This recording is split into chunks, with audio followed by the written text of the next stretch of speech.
I always hit the live and then I don't know when it starts necessarily, but I think we're live right now. Welcome to the channel. Hit like, share, and subscribe. Joey Only Caribou Weather Dude YouTube here with another episode of the Comedeorological Report. Comedy plus meteorology equals Comedeorology. It's our show about how much the weather sucks. Yes, it is. And of course, we got all the guests. The usual suspects will be on tonight. Frankie McDonald, of course. I know Justin Ordell from Weather Center of Manitoba is going to be on. So we're going to have another update from them on what's happening. I'm sure that I'm hoping Joe Stover comes. I don't know about that from Manitoba as well, northern Manitoba. I'm hoping we have meteorologist Mark pop on as well. Brandon Hauk, of course, will be here with us as per usual. And Frankie McDonald at the top of the hour. We start recording our radio show at the top of the hour, which goes on to a number of university stations and college stations. So, we're not getting much fame for that, but it's a passion. It's something we do. So if you could hit the like, share, and subscribe, it does keep us going. Okay, look at that. We are totally live right now, and people are going. And you can always hit the thanks button as well. And we're going to see Justin the second half of the show. I also have a missing person story we're going to follow up tonight, too, later on during the radio show as well.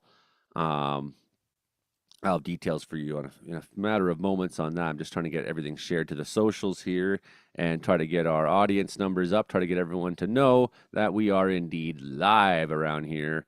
Of course, Interior Weather and Wilderness Watchers, the Facebook group I run there with 40,000 plus people on it, of course. And then we have Mark, meteorologist Mark, and his huge reach, and Justin from Weather Center Manitoba and their huge reach, and, Frankie's huge reach, and Hank, I think Hank Vleister from Saskatchewan might be on tonight. We got a lot of people. Brandon Hauk's got huge reach. So we're kind of a collection. We're kind of a collective of weather friends and nerds and stuff like that. Here comes Brandon Hauk, actually. He's coming into the waiting room right now, so we'll admit him as quickly as possible because Brandon is awesome. All right, here's what we got for everyone tonight. Make sure I say that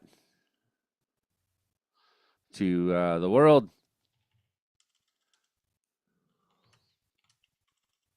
All right.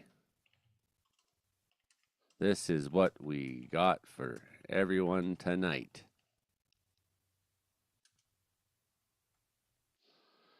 Got to do the socials thing. Are you there yet, Brandon? Oh, yeah. Oh, meteorologist Mark is coming here. Good. Because you Good, can talk good. for the next minute and a half while I get my stuff sorted. So I'll tell you all a funny story that I can't share in the show tonight, probably. I got a please couple other do. stories for the show. Hey, But this is pretty good. meteorologist Mark. Ahoy. Okay, let's hear this greasy story you got. Okay.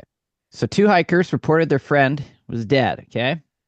Turned out, well, I'll get to the story here. So New York State authorities received a report that a hiker had died on the pathway in the peaks. When the ranger showed up, he found one very alive hiker, and his 2 friends were tripping on, well, they were on mushrooms, having an extremely bad time, I guess. And they reported their friend, they thought he was dead, but he wasn't dead. Yeah. So, Oh, boy. there you go. That's, Sounds fun. Yeah. that's how to get yourself in trouble. Oh, yeah. So they got themselves into some trouble. No doubt about that. Yeah, And I you got gotta- another story coming up for the show that's you gotta also keep your shit very funny together, that involves when you're weather. tripping out. Oh, yeah. Gotta be Okay, tripping well, out in a safe space. yeah, I guess so. That's kind of the best idea. Okay, well, you know what I got here. Let's get onto the maps right away, guys, and have a look at everything because that's what I know people are here to see right away. I'm the map. I'm the map. I'm the map. Okay, so here's something.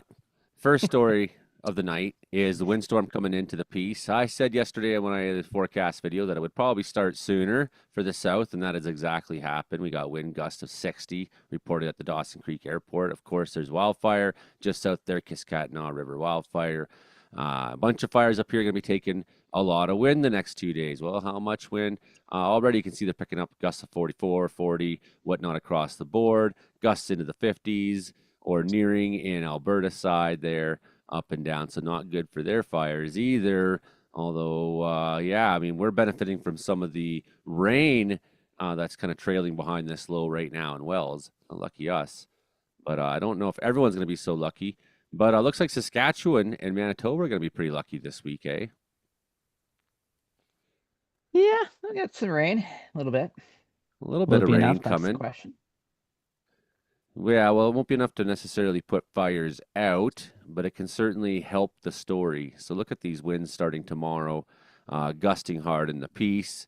Looking at heavy gusts on that Kiskatna fire, heavy gusts up on these northern fires as well that have grown quite big. And then you're going to see the wind start to pick up in the south end of Saskatchewan, through Alberta, southern Manitoba. So here's my one concern is that we are getting rain coming onto our fire here, but it's also coming with wind ahead of time. Look at these wind now up in the Peace tomorrow afternoon. 76s, gusting. What's Not good for the the fire what's the situation. RH up there? Well, not great. Boom. Not great. Oh no, Yeah. it's so bad the data's not even available. Oh, there we go. 21%, 27, 30, low enough. Right. 18s in some spots. Most of that's not below 20, but 70-kilometer-an-hour winds with already going fires. Yeah. Yeah, those fires are probably going to go for some big runs tomorrow. There were some statements put out by the Peace District, for the Kiskatna fire, I think, too, saying if you're under evacuation order, you better go Yeah, that's probably it. because there's going to be it's going to be risking your life kind of wind to try to stand up to it. And Crews will nobody's probably coming for you. abandon. Crews will have to abandon. There'll be trees coming down. You won't be safe to be in the bush, even if the fire behavior isn't good in a sector. So crews are going to have to stand down. That happens a lot during wind events. That's not a bold prediction. If it's you're gusting 70, crews will not be in the forest. Well, even if somehow the fire's not making a run for it, all those burned trees are going to be falling over. They come like dominoes during events like that. I've sat Yeah. out there and heard them just crash, crash, crash, crash, crash, crash. Of We course, I gotta. were we camped close to a burn scar in northwest Montana, and overnight it was pretty windy, and all these trees were coming down around us, and we didn't know we were near a burn scar. And so we're like, what the heck's going on? And we wake up the next day and walk through the burn scar, and we're like, that makes sense. Here's Acalia, by the way. Hey, how's it going? He says, how's it going?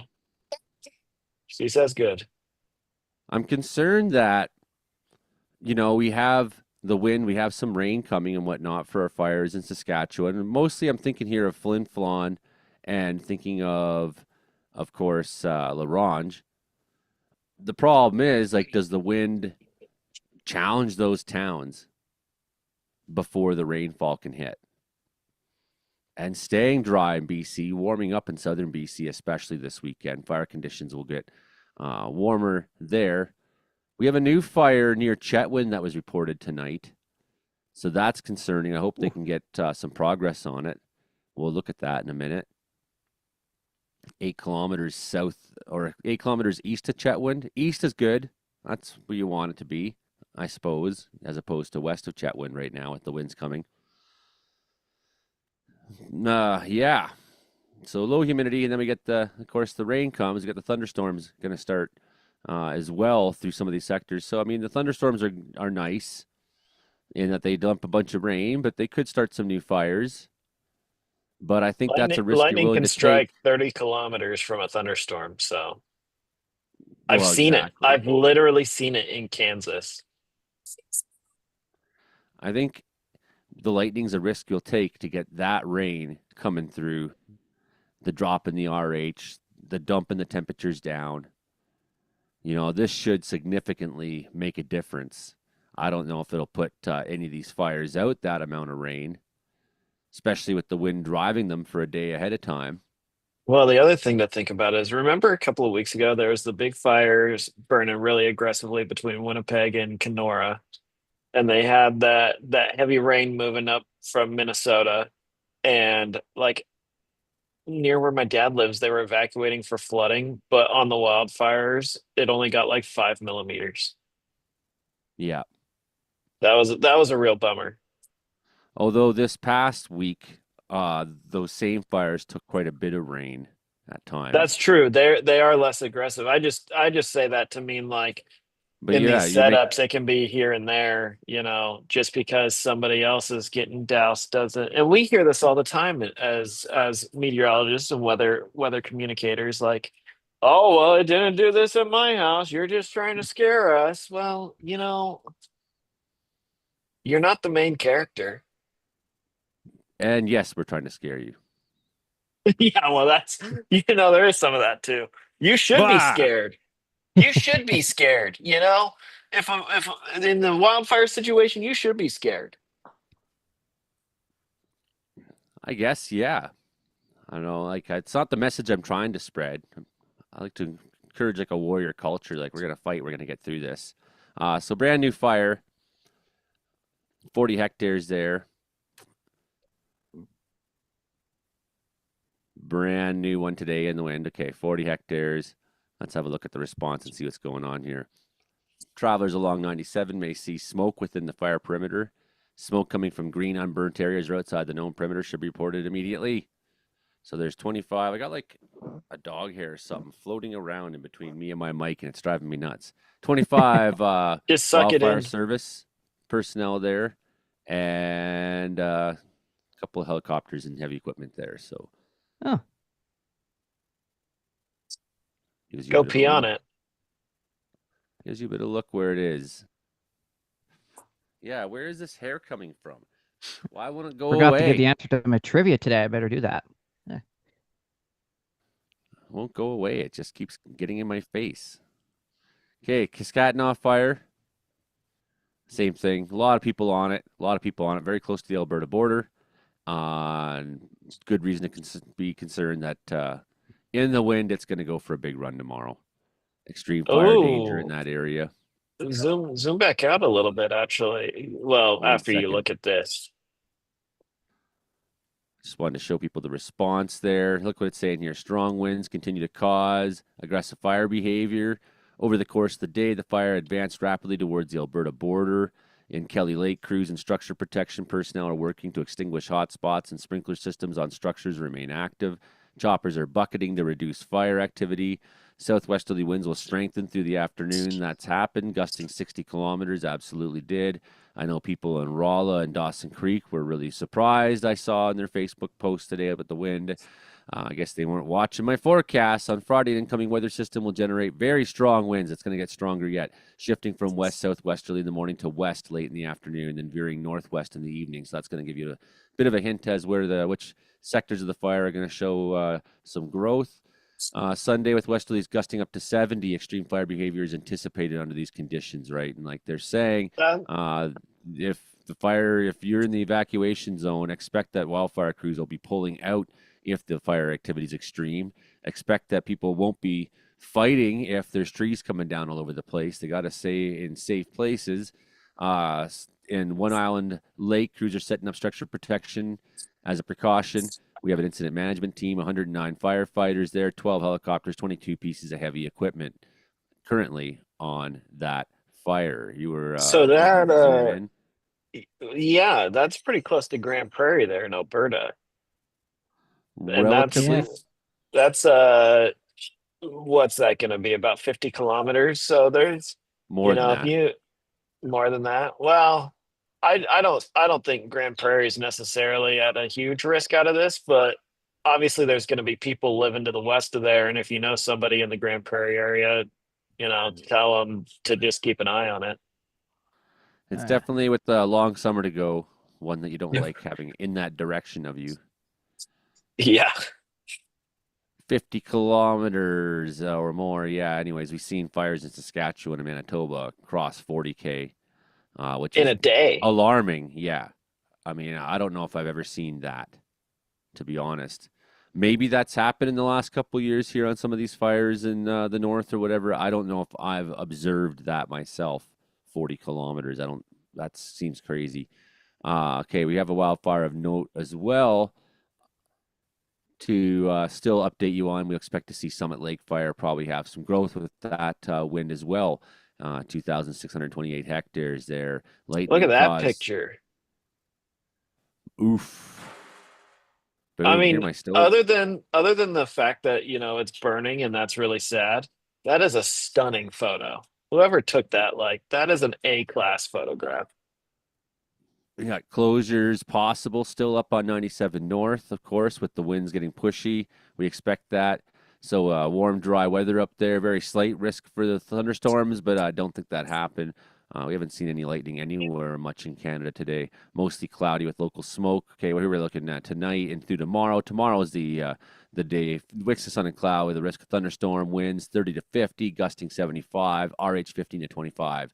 Highs 14 to 18. The only happy thing there is cooler temperatures, but it won't matter. Those fuels, they explode up in that country. They just rip when they get the fire gets into them. 3 to 5 day outlook there.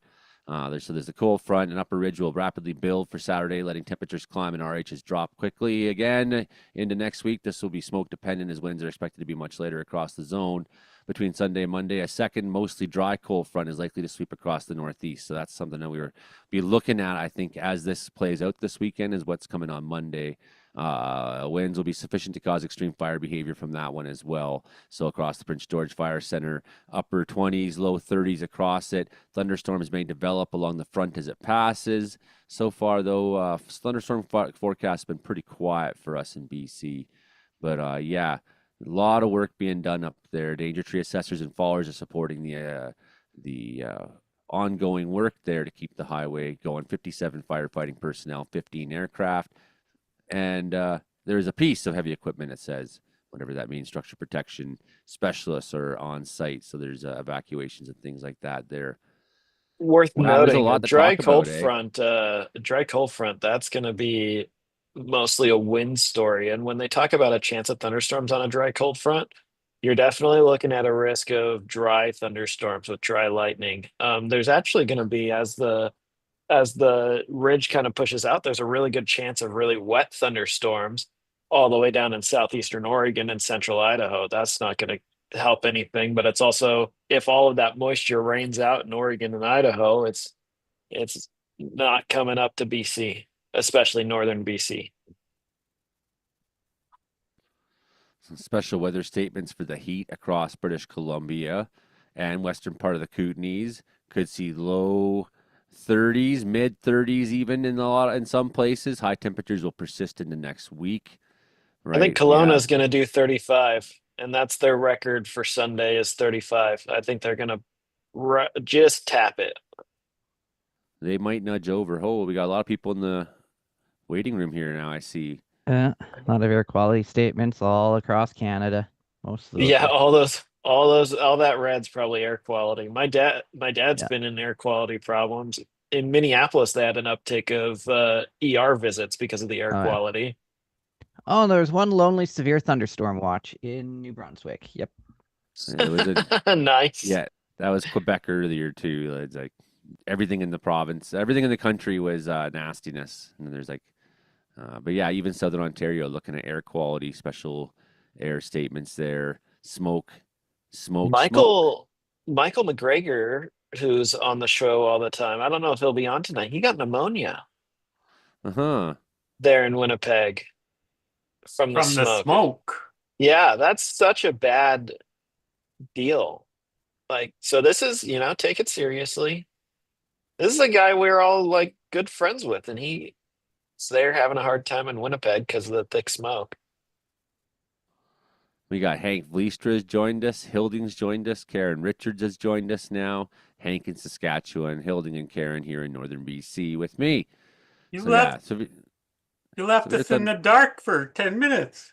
I Right? know it didn't show up that it didn't say anywhere on my screen that there was people there. Oh my. It was So weird tonight. Well, And then Karen, you know suddenly, what you have to do when that happens is you got to get into the live stream and just take over the chat.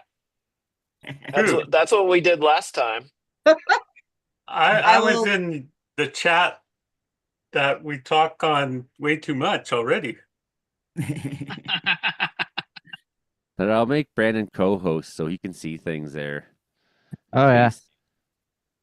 So yeah, what are we looking at for fire activity today? Let's start over on BC and kind of have a gander at That's a some of the lot of growth in red northern dots. BC. These guys continue to burn pretty actively, showing It, it's heat up. amazing. I haven't got thick smoke here in Wilkie yet. Just thin smoke so far this year. It's been nice here so far, knock on wood. Here's that Summit Lake fire we were talking about up in the northern. I love the way the Rockies trend there, the way they look. They're really like, That's really cool. yeah, I want to get up to that country sometime. it's pretty epic. Even Wells is pretty epic. I sure enjoyed showing my aunt and uncle around here. A lot of activity on Alberta fires. Any news today, Brandon? Yeah, we've got a couple of emergency alerts got issued today. Yes, we've got Northern Lights County, Grand Prairie County, that one on the border there. Evacuation's already been ordered today. That's about 12:15, 146 Northern Lights County as well. And then there's big fire near La Ronge, Saskatchewan today as well. Those are some the critical wildfire alerts where evacuations continue. Yeah, activity around town. We definitely saw it burn over town this week, a part of it, and some Yep. structures were lost. And I'm just looking at the map at the time and being like, "Ooh, that doesn't look good." Thinking to What myself, and what we town can, was it where they watched their house burn on their doorbell camera? I Did don't you hear know. about that? No, I Oh, didn't. Somewhere in I think it was in Saskatchewan. Somebody was watching their home, like watching the homes on their street, like they're kind of doing a morbid watch party with their neighbors, watching all the homes on the street go up in flames, and they were at the end of the road, and theirs went last, and then that was Surprised, it. surprised I haven't seen that clip yet. I haven't Yeah, I seen don't it. think the really. clip was shared. I saw a CBC Oh, News article about it. okay. Might be La Ronge.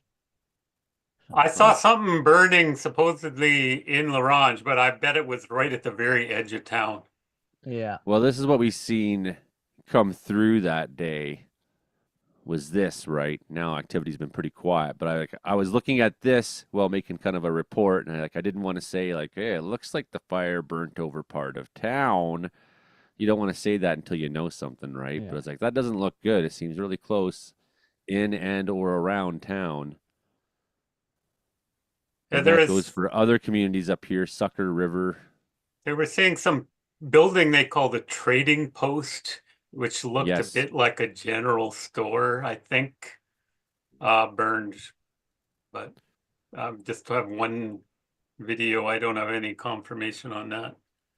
I've made some bold predictions so far. First, I said in the past that the campfire and shoe campfire would merge.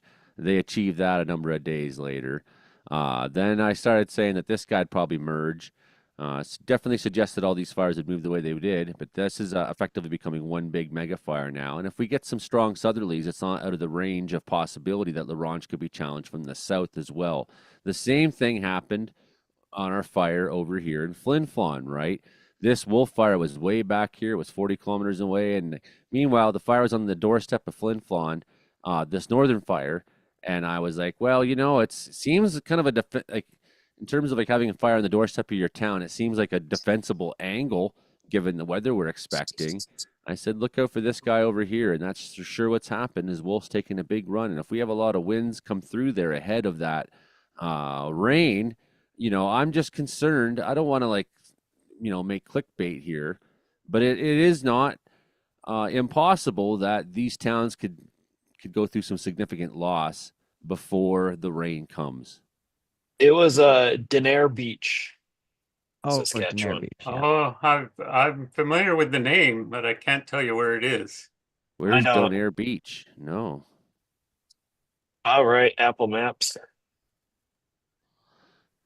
J. Smith fire has been active again. Starting to see Lynn Lake fire showing a couple hot spots now. Oh It's yeah, starting to. that's near Flin Flon. Oh yeah, it's southwest of Flim Flom on Yeah. that same Oh, fire right. on that lake. There it is. That Yeah. does sound very believable. Yeah, well, look where the activity went here when it blew up. It doesn't want to show me now. Better just refresh the firms here. Now we go. And you can see where the blow up went, how it ran, Yeah. running right over top of Denair Beach. There it is. Yep. Yeah. I think the reporting that I saw said that it was only the south side of Denair Beach that burned. I mean, it could have changed since I saw that a couple of days ago, but I'd be hesitant to suggest that the entire town burned. No doubt. No, who knows, right? But Yeah, what's alarming to me is it had to cross, you know, all this to get there. I know. That's so awful. You know, that's a defensible position. You would normally think, well, the lake is west of us. At least we got a lake west of us. You know, that's fucked up. Yeah, that's That's where a to big build run. a perfect place to build a northern community to hopefully stay fire free is that side of a big lake. You would think. Yeah. So clearly, even if you live downwind of a big lake, have your go bag ready. You Yep. just don't know. So what happened then was uh, the Kississing fire is basically merged with the Flin Flon fire. Well, the Wolf fire is now, and Pelican Narrows fire is merged with those ones. These are mega fires. This is one big mega fire now. Puckatawagan's fire is basically merged up there. This one took a big run this week. These are absolutely extraordinary situation here. I don't think people have really caught on to like how insane this is. These are mega fires that are threatening to join. Now there's 100 kilometers between these two guys. I don't know if they'll achieve that this summer, but I mean we got a lot of time left unless we get more and more rain events like is coming. It does You look know, like at least southern Saskatchewan and Manitoba should get some moisture next weekend too, not this upcoming weekend, next weekend. Um, this I guy's been. know Weather Center in Manitoba has been hyped about the severe weather chances. One of the things that's happening, unfortunately, is you've got multiple organizations in charge of running things, and they're trying to communicate with each other and keep things smooth, but it's not working very well. People are reporting back that they went to go volunteer and help fight forest fires, and one of the groups is telling them to do one thing, and the other one is telling them, no, no, go the other way and go over there instead. And they're getting conflicting orders. And The chaos there's, of war, the yeah, fog of war. yeah. And I mean, yeah, that sort of thing is gonna happen when it's just madness like this up there.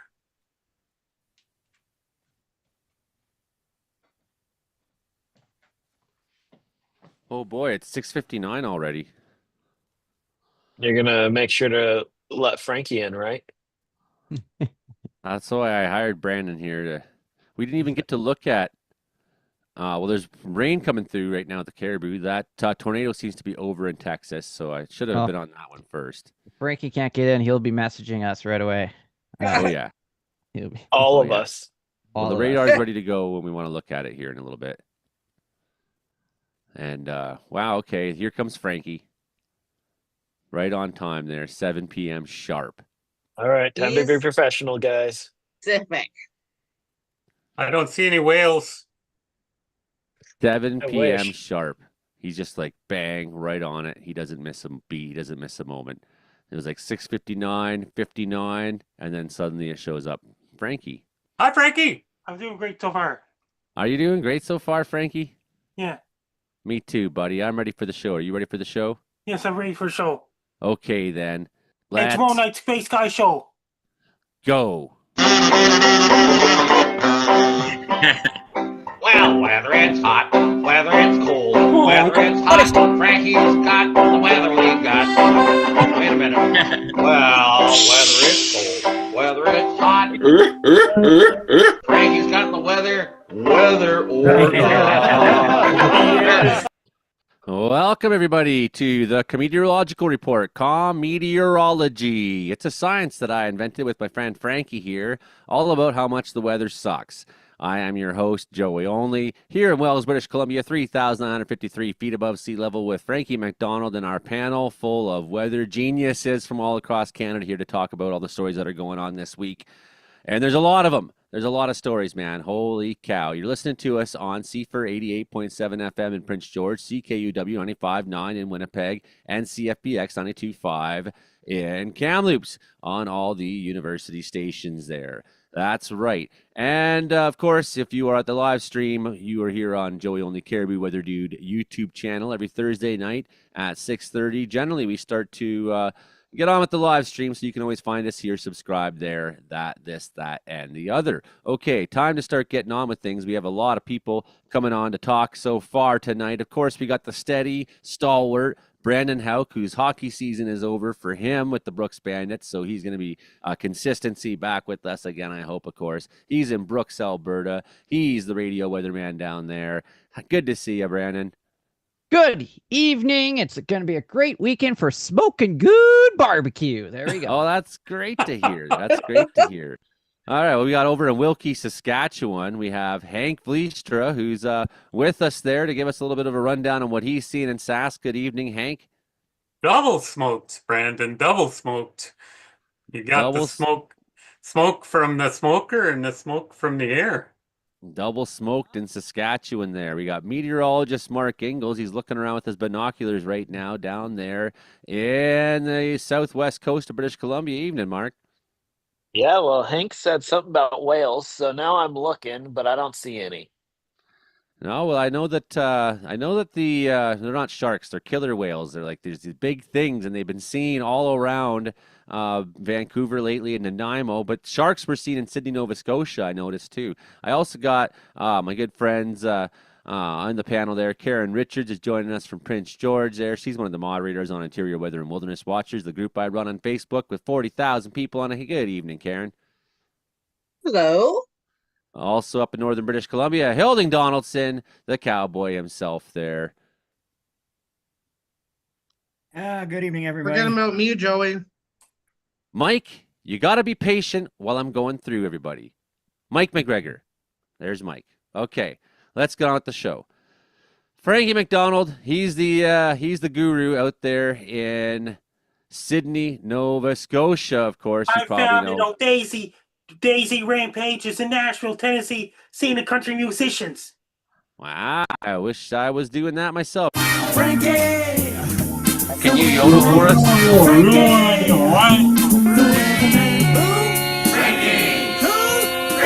Who has the worst weather in the world, Frankie? Ladies and gentlemen, Frankie! Okay, Frankie McDonald, who's got the worst weather in the world so far? Nashville, Tennessee, and Oklahoma's getting a lot of thunderstorms this Friday coming up. It's going to bring a lot of thunderstorms and rain in Nashville, Tennessee. That's where Roger the Wild Child lives, and they're getting a lot of rain Friday, Saturday, Sunday, where Roger the Wild Child lives. Daisy Rampage's flight got delayed because of the weather in Tennessee as well, because there might be plane issues in the Idaho side. Lots of rain in Nashville on Friday, Saturday, Sunday, where Roger the Wild Child is. Then you get lots of rain heading towards Alabama, Mississippi, Louisiana, and South Carolina on Friday and Saturday, Sunday coming up. It's going to bring a lot of rain all across the eastern United States this Sunday coming. It's going to bring rain in Nova Scotia on Saturday night, late Saturday night and this Sunday. It's going to bring more rain in Ontario on Sunday, all the way up in. More rain in eastern United States this Tuesday coming up. It's going to bring a lot of rain in eastern United States in America. What else you got there, Frankie? I see there's some lightning in eastern Canada right now. There's even a severe thunderstorm watch in New Brunswick. Yes, in Bonaventure, Quebec, where Monica is, they're getting they're getting a lot of thunderstorms and so much rain. Bonaventure, Quebec, and Monica they're getting a deadly heat wave in British Columbia this Saturday, Sunday coming up. That's going to spark fires. Yeah, there's fire risk is creeping right up in southern BC, Frankie. It really is. It's going to spark fires and things like this. Then you got lots of rain on June 11th coming up in interior British Columbia. I hope so. What else you got, Frankie? You got so much for us. I know it. Kevin Noble, Irving. Kevin Noble's getting really hot weather too in Southern California. That's Trevor's former hometown. That's where Kevin. He's the new host of Trevor's Happy Hour. He lives in Southern California. And it's going to bring lots of rain and thunderstorms all across the eastern United States this Monday coming as well. And Tuesday's going to bring a lot of rain in Montreal, where Base Guy lives, and Toronto and all those places as well. There's a lot of errors going on in upcoming tropical storm lately. And the weather all across. All across and in Mexico and all those places. The weather all across Mexico. Lots of rain and thunderstorms going on in Mexico and Panama right now. There's a Pacific hurricane development this Sunday coming. It's going to bypass west coast of Mexico. A lot of rain and thunderstorms going on in Mexico sometime next week.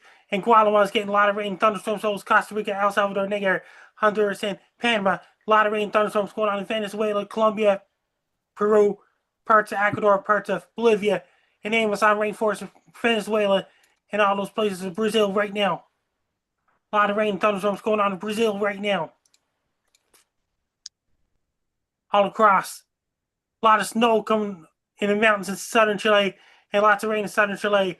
It's dry in central Brazil right now. Lots of rain in southern Brazil right now. It's really dry in northern Argentina right now.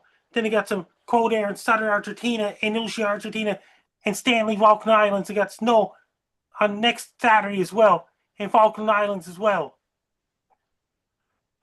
And weather all across Europe. Lots of cold weather in England, and with showers and forecasts in England, Wales, Scotland, Ireland, Isle of Man. And northern France and Germany, lots of rain in Germany as well, including Denmark, Netherlands, Norway, including snow up in the mountains, including Finland, Sweden, and all those places. It's really hot in Spain and Portugal. We're in Italy right now, in Croatia, Bosnia is hot and humid, in Serbia, Romania, Albania, Greece, Turkey, and Bulgaria. It's really hot there right now. And Ukraine is really, really hot there too. In Moscow, Russia's getting really hot weather as well. Then the cool weather fights back as well. And the weather all across Japan.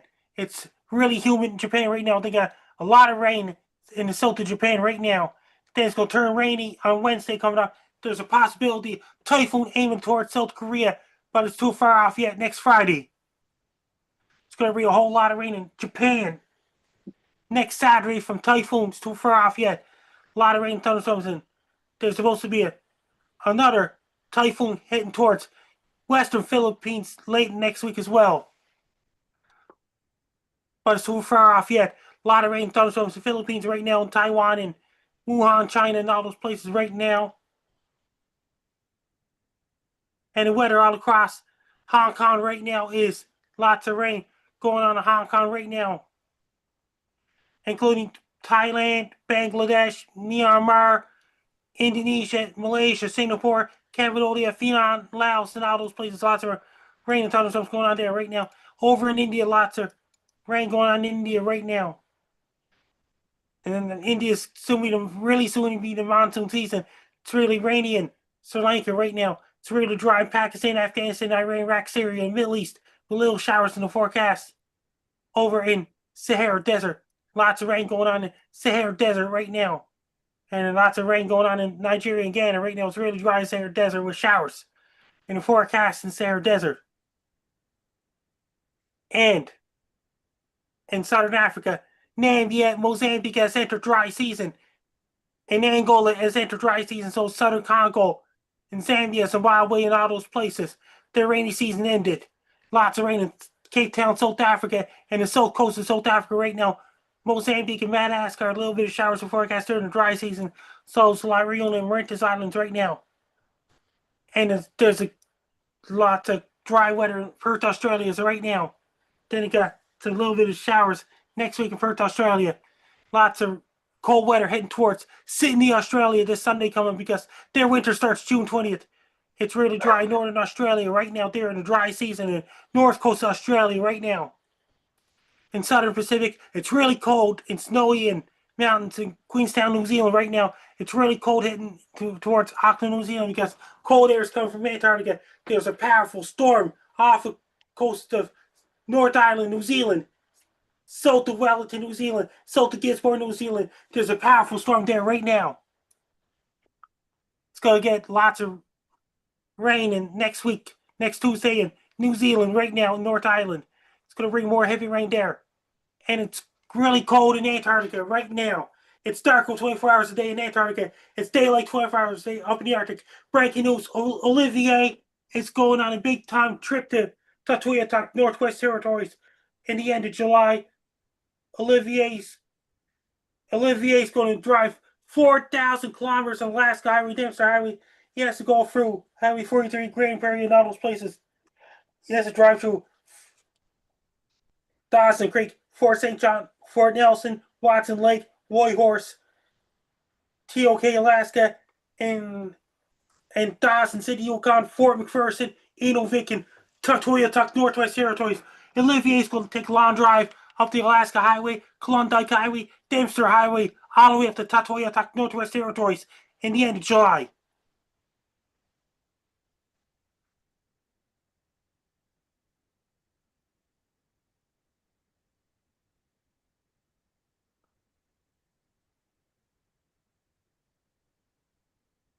Unmute Joey. Oh, thank you. I was on mute because my dog keeps barking. So one of the things that we're going to have on at the 45-minute mark of the show is that we expect Christopher Newton's mom to join us. He's gone missing there. They're looking for him. The Nelson City Police have put out the official file number 2546. He's 33 years old, brown eyes, brown hair, 5'10", 159 pounds. He's got a skateboard tattoo on the left shoulder, faded scar by the right eye. Please email at searchingforchrisnewton@gmail.com if you know anything about his story. We'll be talking to, I believe, his mom. I'm expecting to show up on the show later tonight. So we better keep moving here. Anyone got questions for Frankie McDonald? Yes. Guess what? Olivier's driving 4,000 kilometers from Edmonton to Tutuiatuk, Northwest Territories. In the end of July, it's going to be 4,000 kilometer drive on Alaska Highway and Klondike Highway and Dempster Highway. That's a crazy drive, Frankie. Who's got a I want to question? do that drive. I have a question for Frankie. Yeah. Give her. Frankie, do you ever see whales in Sydney, Nova Scotia? I didn't see whales. You haven't seen any whales there? No. That's too bad. Yeah, they got a shark. I seen a video of a shark in Sydney, Nova Scotia this week, Frankie. He like swam right by a boat. Well, be careful there. It was a big shark too. It was crazy. Any other questions for Frankie? I have a question. Hank Leistra. Frankie, what kind of food or drink should Mike drink or eat while he's sick right now? What should he have? Chicken broth, beef broth, things like this. Chicken noodle soup and things like this. Hey, Karen, how's the weather in Prince George? The weather in Prince George is fun. It's fun. It was rain and sun and heat. It's fun, Frankie. Where's Brandon Helk?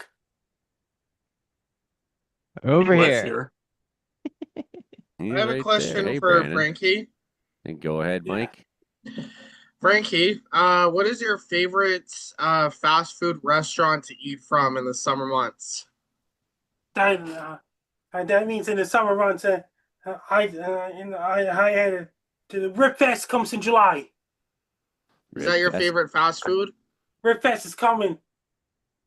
And breaking news: Sydney Rip Fest is coming in July 2025, July 11th, July 12th, and July 13th.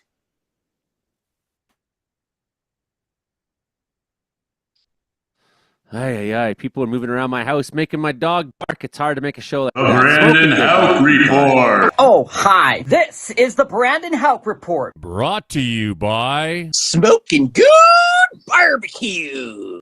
Hey, Sydney Rib Fest, smoking good barbecue there. Double smoke there, Brandon. Brandon Houck, Brooks, Alberta. Beacon of smoking good barbecue. We've got 1 week away until I judge all the smoking good barbecue. That's right. The Rib Fest. Smoker Wars. I will be judging all of the food. So if you're participating in Smoker Wars next weekend, make sure you do not disappoint. As I'll be judging. And also this weekend, I'm going to be judging karaoke. So I'm judging karaoke this weekend and judging meat next weekend. What a life, I tell you. What a life. Okay.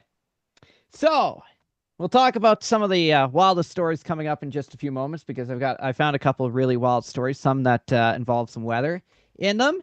So yes, get ready. It's gonna be exciting. Yes, it is. So last week we've kind of missed out on most of the smoke in our area. We've had a couple little plumes here and there, but nothing too significant. Looking outside, I'm looking at the waxing gibbous moon out the window right now. And it is pretty much a clear sky at this hour in Brooks, Alberta, and temperatures in around 25 degrees this afternoon. Absolutely gorgeous. And we've had some nice weather, some cooler days as well. A couple of showers here and there.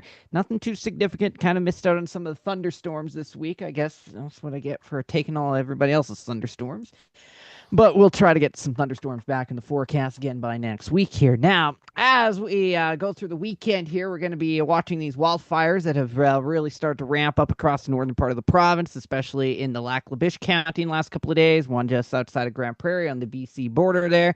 And the other one at Swan Hills. That one, people have been allowed to go back home today, but they're on a 4-hour potential evacuation once again. So we'll be watching that one very closely in the days ahead. And, of course, the major fires in Saskatchewan and Manitoba as well. Our radio stations in Manitoba did a kind of a text to donate today for the fires, for everybody suffering from those fires in Manitoba, especially in that Flin Flon area there. And then and in Larange, we've had some areas getting some structural damage as well. I actually do have a news report here from our station, one of our stations from earlier today with a official report on some of these fires. So the fire officials in Saskatchewan say the wind was making for extremely terrible situations in that province.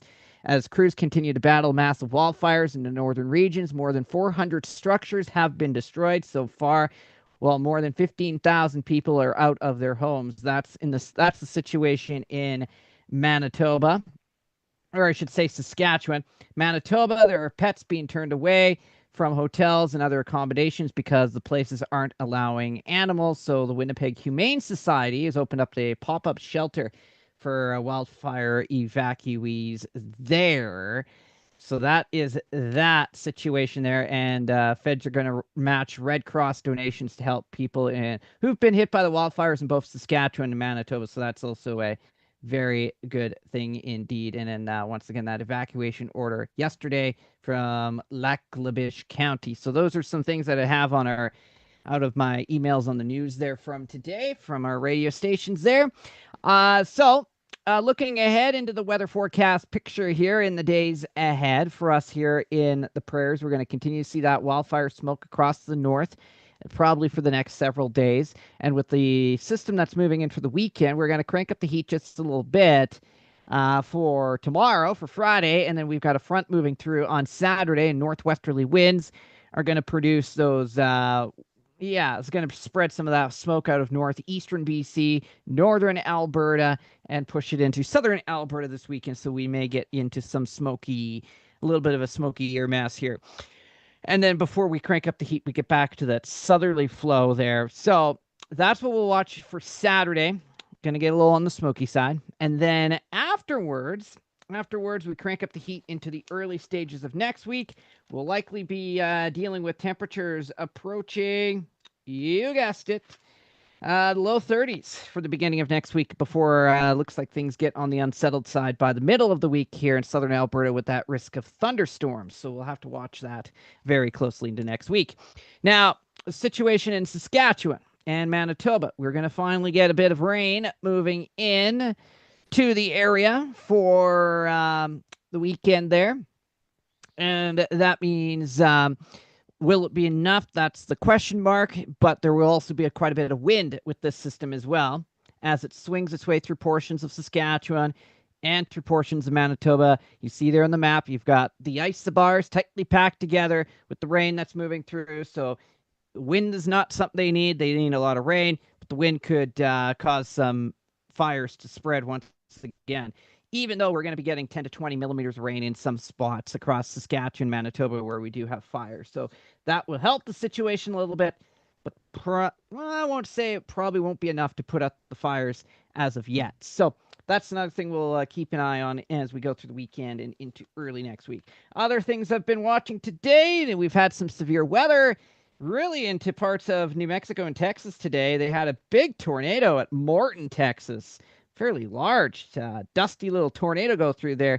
And that same system produced tornadoes just outside of Lubbock, Texas there, and damaging winds of 100 miles an hour. So they're dealing with some significant wind damage there in Lubbock, Texas in the last hour or two, and also some flash flooding with a line of severe thunderstorms that rolled on through those regions. Okay, now the story I want to talk about here. Okay, so this story, this dude out of China, out of northern China, was decided to go, go hang gliding in northern China, jumping off mountains and hang gliding here.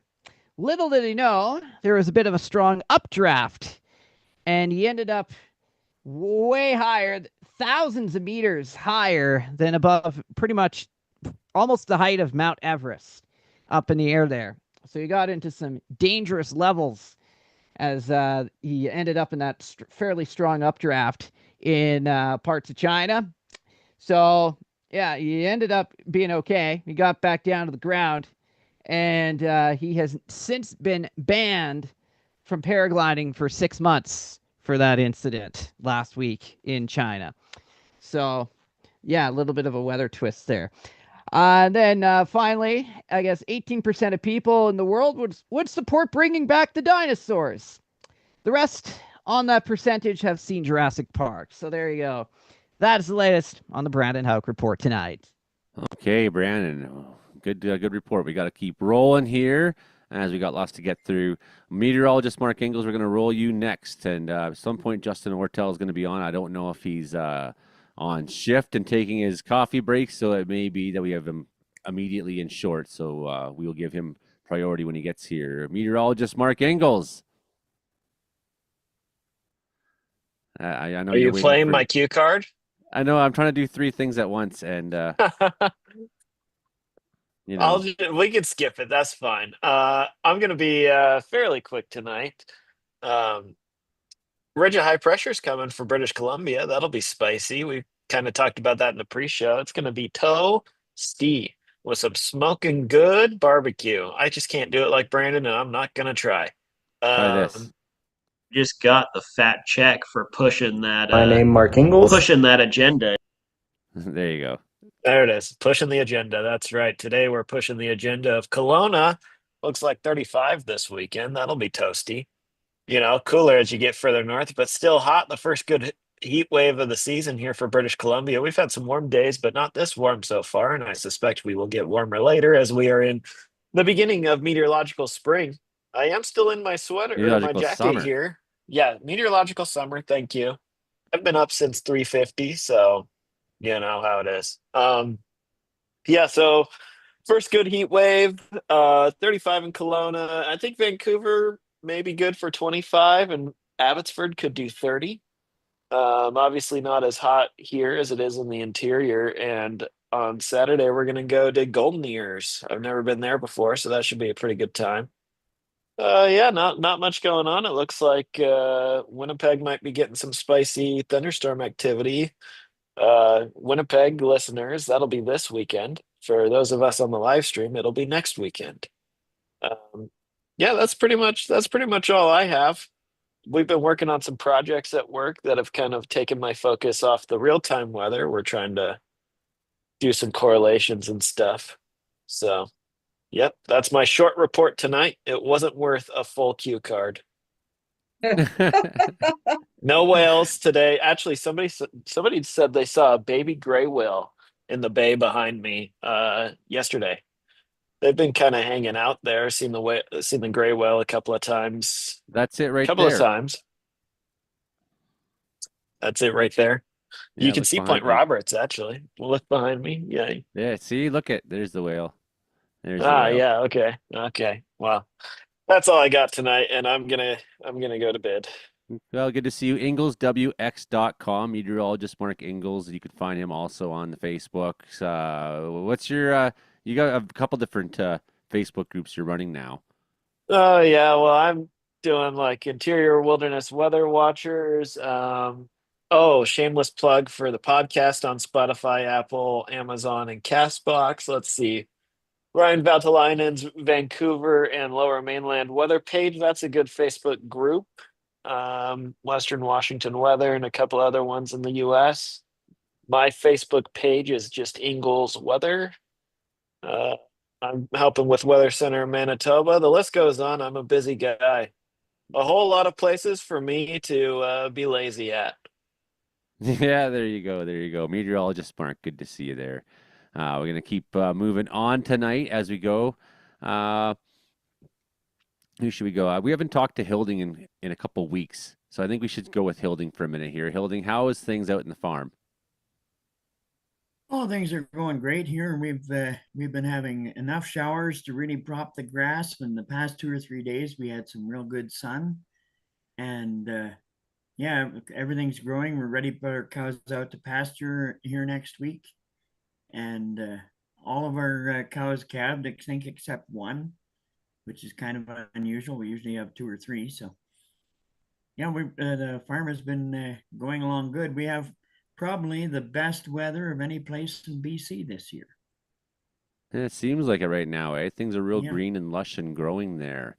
Well, So we haven't been seeing a hint of these clouds of smoke that are supposed to be enveloping everybody else. And I'm just about ready to leave tomorrow morning. I'm leaving at 8:30 to go up to Fort St. John, and I'll see what it's like up there. I'll probably have some interesting stuff to report about that next week. So can you send me video clips? I'll try to get some video along the road and send it to you. Do or do not. There is no try, especially along that. There'll be fire outside Chatwind. You're probably going to see smoke from Kiskatinaw fire if it starts raging hard enough. If it gets into the trees and it starts running, and that wind, you know how it's going to be. You know what those forest fuels are like. Yeah. So I can send it to you through my Google Drive, right? Or just upload it to the group chat there or whatever. Yeah, if it'll go onto the group chat, sometimes it doesn't always work. So if it doesn't, I'll send it to Google. But whatever, I'll get it to you. Doesn't like them when they're too big. Doesn't like them when they're too big. Hank Vleister's walking around outside right now. How's it going, Hank? What's Saskatchewan like as we move a little bit further east? Yeah, things are fine in Wilkie. It's a little weird how every day we hear so much in the news about the fires that are only about 200 miles away from me, but that would be like a 5-hour drive to get out there for me to the fires. And I don't see much evidence of it here because the prevailing winds are blowing smoke away from me normally rather than towards me. And we're bound to get really thick smoke at one time. We're going to get bad smoke. It just hasn't happened yet. But you've been pretty lucky to have it on the northeast side of you. It's bad. Yeah, it is really bad. And we're going to get smoke from Alberta and BC soon, right? So we'll get smoke for sure. What kinds of things are people saying in Saskatchewan about the fires? Just the buzz of the community. I mean, it's painful for me to hear everybody always saying, I hope we get rain. because there's not a huge amount of that in the forecast. I know that we do have some coming, but I think we need a lot more than what's forecast, right? We need a lot of it. And it's just not really anywhere in foreseeable future to get a big wet downpour event, just the soaking rain that we need. But that's You what need people multiple keep events talking like about what's is coming. wanting rain. Yeah. And the models have been, And really all over the place with it. I mean, right now it's saying 20 mils. It wouldn't shock me if suddenly there's 40 that falls there. It wouldn't shock me if it's significantly less. I mean, like the models have been really shaky this week. that would sure help. Yeah, but at least some's coming. Let's But I hope think for we need that. multiple events, multiple rain events like that. Right. That's what I like. The fires are so big. That's what we need, right, Joey? We need multiple events. Like 4 or 5 They're good hard beyond rainfalls. what we're used to seeing. And I mean, communities are burning that have been fire free for many, many years. So it's really sad to see, right? Well, and that's how it goes. The fuels return, Well, I and there mean, we go. if they're not burning, they're pretty close to being burning. Some of these places are really on the cusp of surviving or not. Yeah, still looks like scary times ahead for LaRange with the wind. And Flynn Fawn too over Manitoba side. I know Mike McGregor was out in Manitoba camping last weekend, and the smoke got to him. Hey, Mike, what's the smoke like in Winnipeg tonight? Hey, it's good to be here, guys. I was just outside a little bit a while ago, and it's about the same air quality it was in the White Shell this weekend. It was horrible. It's like the thing is when you go outside and you like have a big campfire. Well, that's what it's like right now. In the distance, you can see lots of like haze and smoke at the ground level. Going out, you can actually smell it and it burns. Like it actually burns your nose. A lot of people here have been complaining about bleeding noses, coughing, sneezing. Um, some people have said around me, they've said that they've been getting headaches. It was a lot worse today than it was yesterday. Uh, I was at the White Shell this weekend actually, and I ended up getting some of the smoke inhalation. I don't know what the closest fire was to me, but this set there was one burning just off to the north. I was in Star Lake, which is um, just south of Pointe du Bois. It wasn't. It was a bit upsetting because first night I was there, I couldn't see the moon and I couldn't see across the lake with the smoke. It's been brutal in terms of smoke the last few days. Just low pressure systems are bringing northwesterly flows in, and like even today we got a northwesterly flow, and it just doesn't help that these fires are not being put out. I got a touch of pneumonia, but it's not as bad as it was 3 days ago. I could barely talk 3 days ago. Justin should be on here in a bit talking about some of the fires in northern Manitoba. Some of them are still burning. Joey is, I guess you guys are talking about a bit about that too. Looks promising though. We're going to be getting into a wetter weather pattern. Despite it being in the 20s, it's been uncomfortably difficult to be outside. Like I can't stand being outside for more than 5 minutes. I do think that this weather pattern, once it comes in, will clear the air out, start, purifying. What we have right now is a really unhealthy air. Might get back to normal levels next week. But really looking forward to this southerly flow with the jet stream cutting in on the Pacific Ocean, bringing low pressure systems. And hopefully that will increase the ground level moisture here in the prairies. And I do see the GFS was like hinting at like something like 3 or 4 inches of rain for Winnipeg by June 20th. So that'll be good. But it's going to hopefully get us the rain, but the North needs it more than we do. But I saw your video, Joey, earlier about the rain potential, and it's looking promising for us. So GFS is calling for 40 mils on some of these Saskatchewan fire areas. 30, 40, 40.1. That's the upper end, so I don't think that's going to be widespread. But looks like a lot of 30s being spread around there in their modeling, at least. So that looks good. It seems like they think there's going to be more rain in Saskatchewan than in Manitoba. I'm skeptical on that. Icon really has southern Manitoba favoring hard for rain and not much for Flin Flon at all, yet some on. So, like, there's a lot of question marks about this rain and how much we're going to get. There's a lot of question marks in the air right now on it. And, we're still waiting. So I'm still thinking that Christopher Newton's mom is going to pop in here at some point in about 10 minutes time. So that's how timing works. Hopefully we can get Justin here quickly. Yeah, some of and these models. Sorry, I was to mention some of these models are always like showing rain, but we never get any of it. Like 2 weeks ago, or it was hitting like wet precipitation and decent amounts of rain the last week of May. We haven't had any of that, so I'm just hoping that these come to fruition because it's really concerning how dry it's been even in the south lately. Well, like the GFS, I mean, it's the one that says the most, but it's also the model that I trust the least.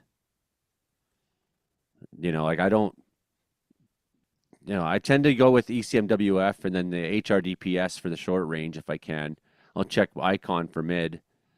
I mean, the GFS pops up first on a lot of different modeling sites that we like to use. Whether that's, I don't know about DESI, I don't know about that one, but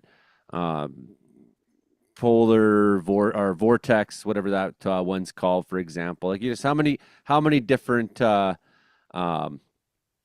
pivotal, whatever, how many different modeling sites give you GFS first, and it's the one that I trust the least. ECMWF, I tend to favor on the long term, but I found this week models have been all over the place. Things have really changed fast. It was like, well, we expected a trend warmer this weekend. I was like, yeah, how warm? We'll see. And then suddenly it was like, really warm. And it's like, well, there could be that low could visit Saskatchewan and Manitoba a little bit. Oh, one model's showing it. Oh, look, they're all saying it. So it's been really come and go with that this week so far. They always call the GFS give false snow. So I guess in the summer it gives false rain and whatever. But anyways, it's good to be here. So the angry Canadian doesn't understand that the smoke that's in southern Ontario has absolutely been coming from Saskatchewan and Manitoba. That is how it does go. He's like, they say, wind doesn't blow this far down to, actually, wind blows across the continent. So you're picking up your particulates, and we can show you here. Give me 1 second. I'll arrange this here. We can show you why this is the case. And you got people in Florida saying that there's a second sun or another planet, and they have no idea that this wildfire smoke has moved down into their region too. Like, I've seen some photos of people taken down in the States, and they say, oh, geez, the sun's on fire. Well, yeah, because the smoke's moving down in their direction. So what happens too, especially, is when these really, really hot fires, they drive convection. So they drive that smoke way up, and it starts getting in the jet stream or to the upper levels, right? Sometimes it can really travel a long ways. Sometimes just the entire mass of smoke itself continues to move as one big mass, like we're seeing this week. We're going to see another burst of that. Look at that. As that low pushes up and in, you're going to see that fire activity pick up, and it's going to be dumping smoke towards Joe Stover and up towards Olivier. Frankie, did you start the fires, Frankie? I did not start the fires up in Northwest Territories at all. At all. He said the at all. I did not start the fires in Manitoba at all. He didn't start the fires at all. I was going to ask Frankie, you got me, Joey. There you go.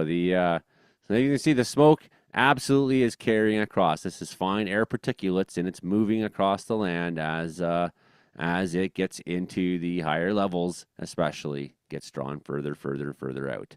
So there is no doubt on that. There is no doubt that Western Canadian wildfires have been making for smoke all the way down to Colorado at times. You could see it even it's now even reaching Portugal, France, Spain, and all those European countries. It's reaching Europe too. Even Frankie might get a little bit of it. These are massive, massive, massive fires that we have going on. And what about the England's getting it. France is getting in all those places. Yeah, and Frankie didn't do it. We're sure of that. We're still waiting to see if Justin shows up, and too bad. We're in that time moment. So who's got something? Who's got something here in the panel? We're in the stalling for Justin moment here. No one's got anything. I got 15 panelists with nothing to say. I like it. Earlier this week, I heard that there was some smoke going into, I think, California, Oregon, all the way from Siberia. Yeah. And I believe it. I heard that too. I seen that. Yeah. Yeah. Did you know about these strange fires in Siberia, Frankie? The big fires? It's really bad fires in Siberia right now. Really massive fires. This is the one you'll be driving by on your way past Chetwynd there, Hilding. G70501. That was discovered on June 4th. It's spreading and anticipated to spread. It says 40 hectares on here. I'm sure that next update will probably say it's bigger than that. That's how it generally goes. Human cause suspected, either by accident or intentionally, up at Sundance Lake. So that's unfortunate, given the conditions here. And 25 wildfire personnel on that. I'm sure we'll see interesting things happen tomorrow. That's where Ebola Bachkarov is in Yakutsk, Russia. Is it Smoky and Yakutsk? Yeah, where Ebola is. Hey, I got a funny story, even though it's from 2015. You guys are going to laugh because it's a Canadian story. Okay. Goat arrested after walking to Saskatchewan Tim Hortons. In 2015, officers were called to Martinsville, Saskatchewan to remove a goat that refused to leave, as reported by the National Post. He was very unhappy with this, so the members decided to take him home instead of holding stalls at detachments. Apparently, organizers of the Saskatchewan Rodeo later said the goat escaped from their event the previous night. We got 3 evacuation orders of the Kiskatinaw River fire in northern BC. With the wind coming, we're expecting to see tremendous growth on northern BC fires. We're really concerned about that. Yeah, really concerned about that one. That's got 109 people on there. Strong winds pushing in there. Strong winds up to 70-kilometer-hour gusts in the Peace region on Friday. We're really hoping, and it's just going to get dry and warm in behind that in the days behind. So the fires are going to take a run, and then they're going to have time to consolidate themselves after there. Hank, you got some lilacs going on. Yeah, it's funny how lilacs went out of favor about 15, 20 years ago because, they're just such a prolific flower that smells so nice. I wonder why everybody stopped growing them all over Canada for the most part, and other plants came in. Really? They're really not good for allergies to flowers. Oh, that's why they've trended down. They're bad for allergies? Yeah, and Absolutely. When we were kids, people just like suck it up. Kind of like we were to Mike before we found out he had pneumonia. It's okay, you guys roasted me. We're like, you'll be fine. It's just smoke. Turns out he's like hacking hard. I'm fine now. It was worse like on the weekend. I'm kind of decided to come on here because 4 days ago I was if it was today I was like, yeah, I'll pass. And I need to add some humor to this show, so I can't be on without you guys. The Weather Network put out their summer forecast for Canada, and it's just like the whole country is red, and it says above normal, except for like the very west coast and like Newfoundland. Yeah, what is it with that guy Kyle Britton? He says it's going to be similar to 2021 with ridging and fires across the country. Where I don't know where he got that info from, but we didn't come out of a super La Nina, and those years were after a La Nina, and I think our tornado numbers in Manitoba are going to be higher. But it's always interesting seeing how these people have different forecast than we do sometimes. Well, I think there's some reasonable statements that Kyle Britton is making based on the fact that there's an extreme amount of heat down in the United States just waiting to really make a charge up. There's the conditions that led to a heat dome seem to be somewhat there. Here comes Justin. I'm not sure. We still haven't heard from the mother of Christopher Newton, but we'll just say that again. If she doesn't show up, he's 33 years old, brown eyes, gone missing from Nelson, British Columbia, 5'10", 160 pounds, got a skateboard tattoo on the left shoulder, faded scar by the right eye. Nelson City Police file number 25-46, and you can email at searchingforchrisnewton@gmail.com, searchingforchrisnewton@gmail.com. If we don't hear from her, we'll try to get them next week. Meanwhile, we got Justin from Weather Center, Manitoba. We've been eagerly awaiting your report on what's been happening there, man. You are the expert on all things Manitoba. Hello. Hello. Just got home from work, but I do have some updates for everyone. So I kind of want to focus right now on the evacuees and what we're doing for them right now in Manitoba. Sure, we've talked a lot about the fires, Joey and the gang already. So I wanted to touch on what happened during the day. We had the Manitoba Day of Caring for Wildlife Evacuees. So Brandon knows a lot about this as well. It was in partnership with broadcasters and radio stations in Manitoba. And basically what was going on is we were raising money for the evacuees here in Manitoba. And you could donate $10, and basically your $10 would be tripled to $30 because the province of Manitoba and the government of Canada was matching those donations. So I donated my $10, so that was $30, and I know Brandon Hauk donated as well today. So just between the two of us, I don't know if anybody else on the panel donated or not, that's $60. So that is some great news. And last I heard, there was over like $140,000 donated. It's probably over 200,000 now because that number was in the early afternoon. So great work, everyone. And another resource I wanted to announce, and the Premier of Manitoba actually posted this to his social media platform just a couple hours ago. And for any residents in Manitoba or anywhere that's interested in what's going on with wildfires, there's a new website that you can go to. It's mbready.manitoba.ca. That's mbready.manitoba.ca. And that is a great resource. It'll tell you which wildfires are active right now, which places are under mandatory or voluntary evacuations, and it's just a great resource. So feel free to check that out. Yeah, in terms of the fires, they're definitely still going strong. I know Joey's been touching on this on his YouTube channel that we do have some good news coming with some rainfall anticipated this weekend, but our Friday is going to be a little bit tough across Manitoba, and I know much of the prairies because we have very strong winds coming out ahead of the low. That is the website. Yeah, thanks for finding that, Joey. You just had strong winds. Yeah, it's coming again because we got another Clipper type system coming across the northern prairies, and south winds for tomorrow, Friday, out ahead of the system, which will bring potentially some of those fires that are south of areas like Flin Flon, some other areas up there, back north toward the towns. So that's not good.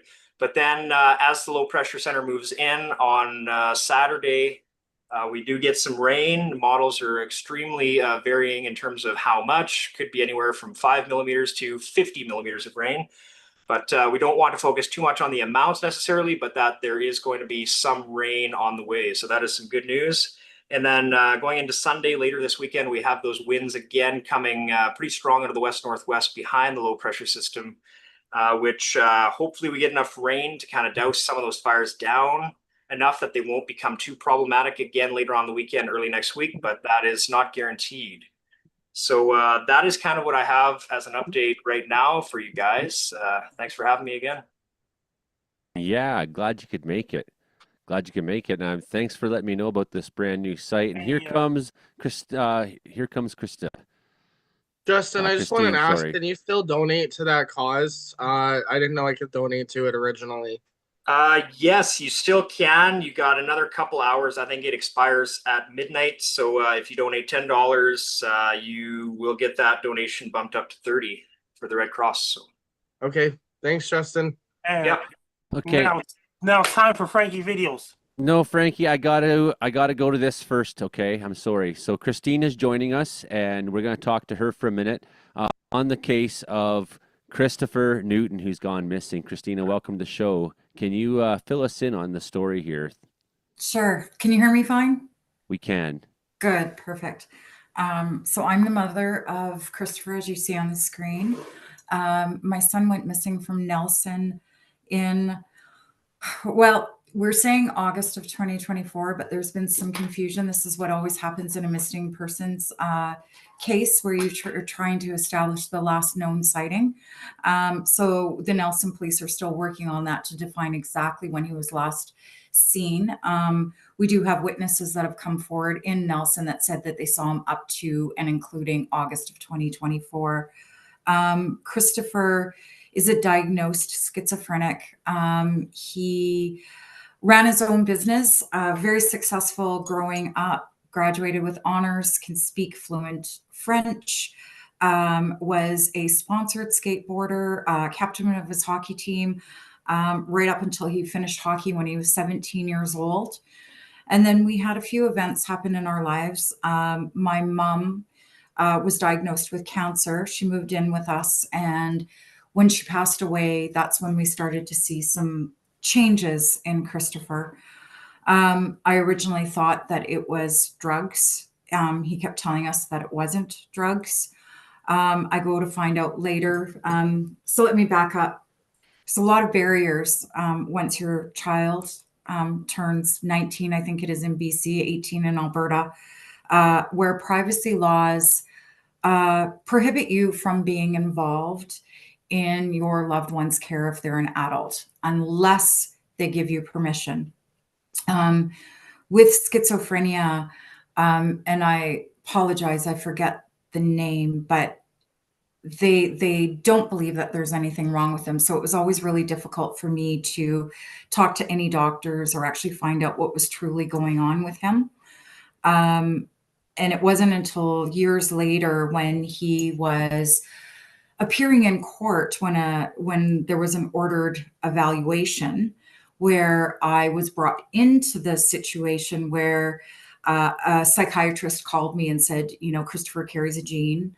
It's a genetic thing. And, he's a diagnosed schizophrenic. What Christopher used to do is self-medicate. And I'm finding through this journey of searching for my son that it's quite common for people with mental health issues, particularly with schizophrenia, to use drugs to calm their minds. And so Christopher was using that to calm his mind. He is from Alberta, owned a successful business as an arborist in Alberta, moved to BC, started out in Penticton, moved to Oliver, and then went to Nelson. And everybody knows the Kootenays are beautiful. It's a great place for arborists. And he really thought he could make it work. And instead, his mental health really started to suffer. And from there, the addiction really kicked in. And then he became unhoused. And through that and all the time that he lived in Nelson, which was from 2019 until he went missing, I was always trying to advocate, get involved in his care, find out what was going on. But again, privacy laws don't allow you to do that. And I've been told by people, well, you can apply for guardianship. It's pretty difficult to apply for guardianship when Christopher's medicated. I mean, he's functioning, right? We put people into these categories and think, well, mental illness, that's it. Forget it. Can't do anything. That's not the case. When he was medicated, he did quite well. But it's also a very hard medical condition to treat. And so things just didn't work well for him. So we are doing an active search. We have had dog and handler out looking around the 2 mile area as well as rail trail and different areas.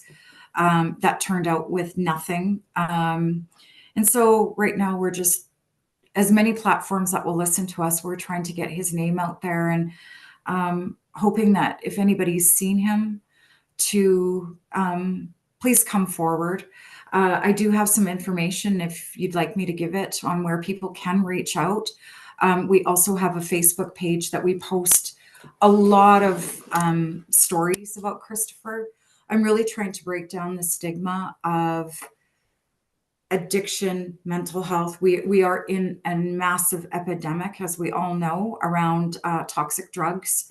And, you know, the dealers themselves and the ones that are bringing it in, you know, it's our people are suffering on the streets, and there's a lot of stigma. You know, the comments that go get a job, you know, my tax dollars are going to this. We're tearing down encampments and I guess reassigning people or pushing them further to the margins. And when you're doing that, there's no solution. So then, of course, they're in survival mode. They have to build camps again. We're displacing them with no solution. And, you know, we really need to be looking at wraparound services. We need to bring the compassion back into this, because everyone has a story. My son is not just a person on a missing poster, and neither are all of the hundreds of thousands of people that are missing, you know, worldwide. They're not. And that's what happens. People look at it automatically. There's judgment behind it, and they scroll on. And people with Christopher in his situation, he's even more stigmatized. And so I'm really trying to break those barriers, because behind every unhoused person you walk by, they have a story. It usually starts from something that's trauma related or a mental health issue, and they do not choose this. Nobody grows up and says, oh, I want to do drugs, I want to live on the streets, and this is my choice. They don't choose this. This story is so very common too, actually. That's the thing. It's hi, Christine. I'm Frankie McDowell, a weatherman from Sydney. Hi, Frankie. I'm doing great so far. I'm on Joe Young's show. And Christine, I'd like to introduce to Sydney, Australia, and Sydney, Australia, share for this is a Frankie video for the week. This is Frankie McDowell, my own TV station, live in Sydney, Nova Scotia. Heavy rains headed towards Perth, Australia on Monday, June 2nd, 2025. It's going to bring 50 plus millimeters of rain for the next 3 days. It's going to continue on to Tuesday, June 3rd, 2025, and Wednesday, June 4th, 2025 is going to bring a lot of rain to Perth, Australia, and surrounding areas. I want everyone to Perth, Australia, have your rubber boots, your raincoats, and rain suits ready. Don't walk through the puddles. Avoid the puddles when you go for a walk for people living in Perth, Australia, and the surrounding areas. It's going to bring a lot of rain to Perth, Australia. It's going to bring heavy downpours for the next 3 days in Perth, Australia, and surrounding areas. I want every single person in Perth, Australia to be mighty prepared, because don't walk through the puddles. Avoid the puddles when you go for a walk. When you drive a car, don't drive a car through the puddles either, because it's going to bring a lot of rain in Perth, Western Australia on Monday, June 2nd, 2025. It's going to bring so much rain, it's going to be flooding possible in Perth, Western Australia as well. If you have anybody living in Perth, Western Australia, be prepared for heavy rain on Monday, June 2nd, 2025. Take care, stay safe. Don't get caught in heavy rain. Drive you safe. Now the live stream will continue. If you want to follow me on social media, my blue sky is at Frankie MacD, and my Reddit is Frankie McDowell 1984, and my formerly Twitter is at Frankie MacD, and my link tree is Frankie McDowell, and my Facebook is Frankie McDowell, my Instagram is Frankie MacD 1984, my TikTok is Frank Down 1984, my Clapper is Frank Down 1984, my Twitch is Frank Down 1984, my Snapchat is Frankie MACD1, my YouTube channel is Dogs Wolves, and my LinkedIn is Frankie McDowell, and my Reddit is Frankie McDowell 1984. Now I am on Reddit now. You're on Reddit now too, Frankie. Searching for Chris. Everyone, you have to follow me on Reddit now. Best of luck there. We're out of time. Meteorological weather report every Thursday night at 7 p.m. Pacific, 11 p.m. Atlantic. We're out of time for the radio show. Searching for Chris Newton at gmail.com. The live stream will continue. Searching for Chris Newton at gmail.com. Yes, thank you. We are still alive, though. We're still alive. I'm on Christine. I'm on Reddit now. My Reddit is Frankie McDonald 1984.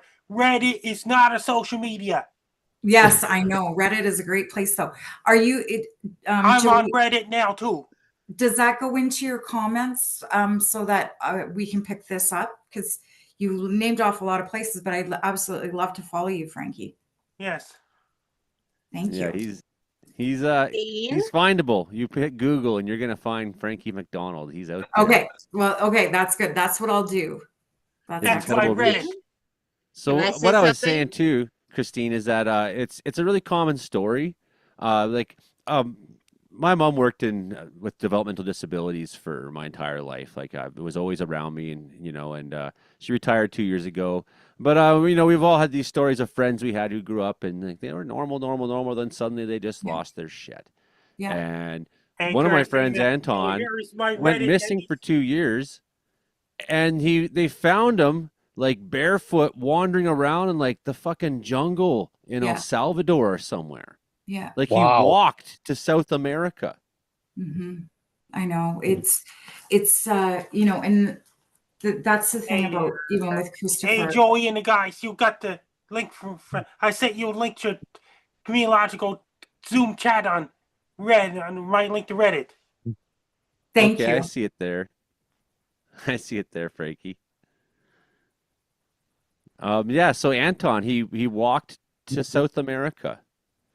So Yeah, I mean, that could give you some hope. I mean, well, and that's it. That's an interesting point that you bring up because that's one of the things. So when Christopher was released, he was medicated up until the release date from OCC, so Okanagan Correctional Center. And just to give you some context about that, part of his schizophrenia when he was in psychosis is if you left your car open, he'd get in your car, he'd drive it. It was never a malicious thing. So he never went in for a long period of time, so to speak, which, this was part of that whole talk with the psychiatrist because he said, and I said as well, he's just going to keep doing this when he's not well because it was a repeated pattern and really trying to get him help. And of course that didn't happen. So when he was released from OCC, he went out without any medication. And so back to your point, we're not sure what kind of state he would be in. We do know that he was in psychosis because one of the things that he used to do is he believed that he was being sent messages through Pokemon and Yu-Gi-Oh cards. And so he would spend a lot of time on those. And so you're right. That's what I'm hoping. I'm hoping that, maybe he just kind of forgot he had a family and it's out there somewhere. We have had people come forward, including outreach workers that said that they did see him in and around the Victoria area. The unfortunate thing with that is we have no confirmed video or CCTV footage or photographs. So that's one thing that we're stressing to the public is if you do see someone that you think is Christopher, try to take a photo because it also saves resources for police. People want to do the best, and we've had an incredible amount of people reach out to us and want to help. But, sometimes, somebody's going past and, you think it's them, and then it turns out not to be. So we are asking people, if you do see Christopher or somebody that looks like Christopher, to please take that photo and remember the date, time, and location and what this person was wearing, because that's incredibly important for the police as well. yeah, I mean, he could very well still be in BC or Yeah. Newfoundland or El Anywhere. Salvador or wherever the frig You're right. Anton walked to. I shouldn't have picked El Salvador because of the connotations right now politically with getting sent to El Salvador. Right, That's but not what I meant. But, What was but understood, right? Absolutely. So, it's something that we never ever thought would happen. And it's taken a real toll on our family. There's days of complete despair and desperation. And then there's days of excitement because a tip comes in and, it's a possibility of another sighting.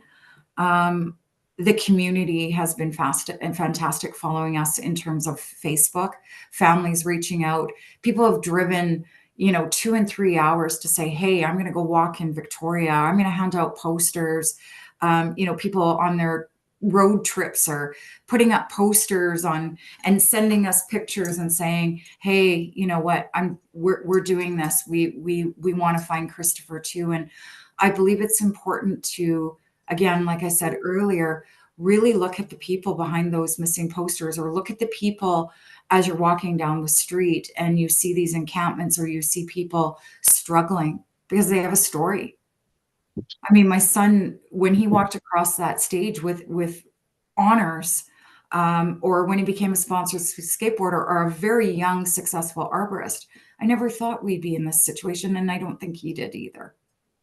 No, and there's the genius often coincides too. I mean, Anton was one of the smartest people I ever knew, and then suddenly he kind of went quiet, then he went missing, and it's like nobody even knew Yeah. that this was a thing for him. I don't know if he even knew, right? You get to Right. like 30 years old or whatever, it seems to be sometime in your late 20s, a lot of that Yeah. shows up, right? And Yeah. I mean, I don't want to draw a comparison too much to this, but there's the famous story of the Greyhound bus in Manitoba. It was a similar thing where guy kind of got off the meds, got free, and then Yeah. who Yeah. knows what kind of terror he was living in, Mm-hmm. and I want ended up to on a add Greyhound bus something. traveling across Canada. Yeah. My previous pastor, he actually had a chance to talk with the guy after he got help, and he was just in a really messed up mind state. Something was going on with him. He was having delusions and these weird beliefs. I had the same thing when I had COVID in 2020, and I was hospitalized for it. And it can happen to anyone. But the good thing is that there's supports for that. But when it gets out of hand, sometimes these things happen, and it's good that we have a community network of people. Like 20, 30, 40 years ago, no one would care if something like this happened. They wonder where that person went. So I think we're really grateful that we have this connection and network, and I hope that he does get found, because it's really hard to hear. I know what it's like, having mental health issues, being on the autism spectrum, and we're all unique we're all uniquer in our own ways. Yeah. And I think we just need to be there for each other. Thank You got a you so whole much for show saying here, that. a panel full of people who struggled in various ways, except for meteorologist Mark. He's perfect. Yeah, it's a gut-wrenching story. What day was it that he was last heard from? So for us, so let me back up a little bit too. So in 2022, Christopher decided he no longer wanted a cell phone, and had no contact, like through social media. He just stopped everything. Part of he had paranoia as well. He also he kept to himself. He was quite quiet. He's known in Nelson as Dancing Chris, so he used to dance a lot, but he did really keep to himself. So we used to talk a lot on the phone when he had a cell phone. He had his own little camp all by himself. He didn't stay in encampments. He's always liked to be out in the outdoors. And then after that, then he would go to Stepping Stone, to the drop-in place at the Stepping Stone, to call me. Then when he went into OCC in September of 2023, he almost called me every single day until he was released. It was very common for Christopher to go long periods of time after he got rid of his cell phone not to call. So 5 months, 6 months. But I would call shelter, and I was never given an indication, So with privacy laws, you can't phone and say, hey, have you seen my son? They can't tell you, right?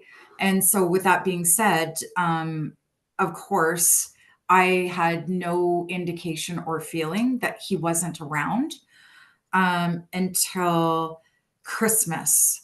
Christmas, he always, and not on Christmas Day, around Christmas, around his birthday, which is January 2nd, no matter where he was and what was going on, he always called. And this year he did not call. And so I actually called Street Outreach on January 2nd, which was his birthday. January 3rd is when I reported him missing. And that's when Street Outreach said that the last time that they saw him was in August of 2024. And I called shelter in September of 2024. And again, there was no indication at the time for me to feel fearful that he wasn't around. It's a long way to get to that story, but it needs to be told that way for people to understand. Yep. Yeah. Thanks, Christine. And Yeah. I mean, I hope something turns up. I hope he's still out there. And I mean, it's a sad thing, though. I mean, he's probably been suffering a lot and living in a state of terror. Yeah, yeah. And I mean, I think like every minute counts. And, you know, I just encourage people to follow our Facebook. We have it's missing person space dash space. Frankie, you're much better at giving out to all your handles, but it's missing person space dash space Chris Newton is our Facebook. And then, of course, you can see there, it's this email searching for Chris Newton at gmail.com. There's lots of pictures and photos of Christopher up on our Facebook. There are some Reddit stories out there as well. And we're really just trying to get this out to as many people as possible. And if anybody does see someone they feel that is Christopher, like I mentioned before, important to take date, time, location, what that person is wearing. If possible, take a picture and call it into, you can call it into the Nelson City Police, file number 2546, or you can call Crime Stoppers, and that's 1-800-222-TIPS if you want to remain anonymous, or you can call your local police department as well. Now, if you recall, so Bob Holowenko, he's one of the moderators of Interior Weather and Wilderness Watchers, the group I run on Facebook there. And he's also the boss for Quesnel Search and Rescue. And he was on the show a while ago, and he was talking about never giving up, never giving, you know, you have the hope of a search and rescue person is to never give up, to always keep pushing, always believe or try or just have that attitude. And that was in the reference to a case, if you guys recall on the panel, when the young girl went missing in Fort Fraser or Fraser Lake, was it? Hilding last year? Do you recall when the little girl went missing for 5 days and it was like cold out? And they found her. That was right here at Chesalata, out past Takaisi Lake. Right. Yeah. So Bob was on that call. Yeah. Yeah. And Well, he came on the show afterwards, and he was. Yeah, Oakland, and she went missing because she was autistic and couldn't communicate to anybody where she wanted to go. So nobody knew where she was or if they could get a hold of her or not. It was quite a scary ordeal. Well, what we're hoping to do now that you've mentioned about the search and rescue is, so Nelson has done their search and rescue, and we'd like to search further. And so that is something that we're working on is organizing search for people to come into Nelson. We haven't really established what date.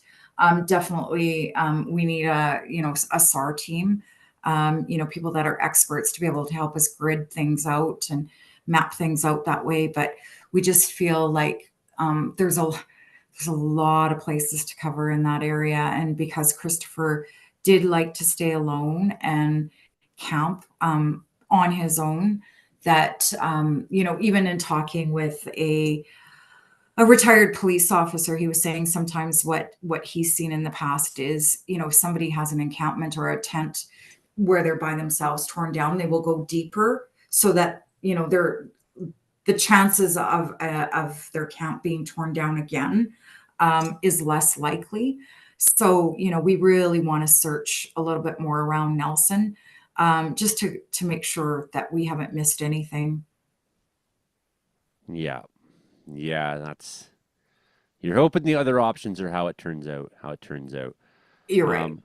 I got supper on the go, but I'll be waiting for it. It's that time of night where I go and I throw something that's why I disappeared for a second. I walked 5 feet away and threw things into the oven so that I can never eat before a show. Is it possible some of that wildfire smoke that's up by Flin Flon is actually moving up to the Arctic? That'd be such an eerie sight Going to to. see. Going Like, to because of the low pressure pushing in because of the southerlies. wow, smoke and ice combination. I So you wonder can if see that anyone's out there. you can see that low moving down, basically, right? You can see the motion, how it sends it. There's something else I wanted to look at here, but I can't do it right now. Fire smoke. Here's a good resource to get familiar with, and it's the fire weather forecasts. I've been going through them occasionally on the channel. Just a quick rundown for everybody. I wanted to ask what those parts per million numbers mean. Because when I was out staying at Star Lake, the numbers were between 250 and 500. So if there's a million parts, 500 of them are this particulate you're breathing in. Ah, geez, that must have been really bad on the lungs. You know, it sounds small, but you know, yeah, it's not. These parts are microns. They're very small, microns big. So there's fire weather index. First of all, we're going to bump ahead to bump ahead a little bit here. Fire weather index, though, growing. I'll get it. That's the one thing I don't like about this forecast modeling system yet. As you can see, southern BC getting worse. The extreme winds pushing fire activity in northern BC and Alberta. Not so much. There is some heavy cloud cover, maybe some precip happening in the northern Alberta fires right now. Brandon Houck's already gone, so we don't have anything on that. Fire weather high in Saskatchewan for the next day or two until that rainfall starts to make its way down from the low, which is going to slide kind of down from the northwest, more or less. Fine fuel moisture code, Western Canada. I mean, these are extreme circumstances for a lot of these target areas still. Extreme circumstances for the fine fuel moisture. The Duff moisture code, what have we been looking at today? We've been looking at very dry when you dig into the ground. Caribou drying out still. Kamloops area drying out. Southern BC. We got the heat coming. You're going to see these indices in the coming days increase in British Columbia. They're going to get worse. We're going to see a decrease in these indices for Saskatchewan and Manitoba. How much remains to be seen. Some areas of Manitoba look to be getting some rain for sure. Saskatchewan, the models now seem to indicate that rain is coming one way or another. Until then, though, the drought code still, I don't think this will affect long range, the drought code whatsoever. It'll bring it down for a day, maybe. I don't know. Look at this all the way up into the north. It's bad. Northwest Territories is in drought, and it won't take much for a fire story to start being in the Northwest Territories again, once again. Initial spread index, how far can you drop a match? How far can it go in a day? Looks like, that's not what I meant to do. Looks like pretty bad through Saskatchewan, especially in the wind. These are all showing you the wind in southern Peace, the wind. I'm sure if I fiddled around here, I'd find an even better, more convincing map for you. Look at that. There we go. Bam. You can see the Peace, where that wind is going to be at tomorrow. How it's going to drive the spread of old fires and new fires. This is bad stuff. It's concerning. I was just looking at the thoughts on the Tola Zulu GFS. I was like throwing out model ideas, but it was showing like 6 inches of rain in Saskatchewan by the 20th of June. I don't know how if that's just like hype, but there is a weather trend, so I'm hopeful that there isn't any fires started in the south. But this is just bad for everyone right now. It's hype until we have evidence. And it took until like 4 days out to have evidence on the change this weekend. Mm-hmm. You know, get familiar on your fire smoke, what all these indices mean. I don't know why I got no buildup index. No buildup index available. Maybe I just need to refresh the page. Joey, are you able to show some of the photos I took in the white shell on the stream, or is that something you can't do from the chats? I can't, but you can. I'm pretty sure. I'll get them up. Pretty sure. Here we go. Build-up index. So build-up index, what is a build-up index? It's a collaboration of all these. Now I've lost my really sexy late afternoon image we had. So like you kind of go through the day here, you're gonna have sort of different looking colors on here, of course, because the heat of the afternoon is when your fire spread is most likely. And there, what's happened? I lost it. Okay, well, your buildup index generally is your fine fuel moisture code, your duff moisture code, your drought code, your ISI, and your fire weather index all into one package. All into one package. So that is like, if there's going to be one you look at, I like the BUIs because they tell you what everything else combined offers you. So just a little look at that. Look at that. You have your images there, Mike? So make sure if you're going up Chetwynd tomorrow, Hilding, you get me some video. Yes, I'm going to try to make a point to stop and take video of several different places along the road and tell you where I'm at and what I see. Comedeorology reporter for the Comedy Meteorology Report. Thanks, everybody, for being here once again. We've had a pretty crazy show so far. Pretty crazy show. A lot to talk about this week. A lot we've talked about. We had, of course, let's see if we can go through this quickly. We had Brandon I got Houck. it, Joey. Okay, good. Let's see your pictures there. We had So Brandon Houck. That was taken. That was taken Friday when we got to the White Shell. That was the sun before it set. Oh, geez, I lost it. Where did it go? Crud. Hold on.